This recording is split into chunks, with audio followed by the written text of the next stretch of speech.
فيصل حزن خيط البن مشرف والحد والسوايا ويا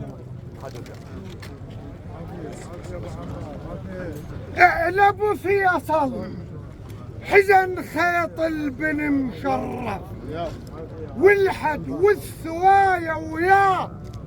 وابن عمك بن عيال قال عليه هذا البالصعايب ينشره ملقاه.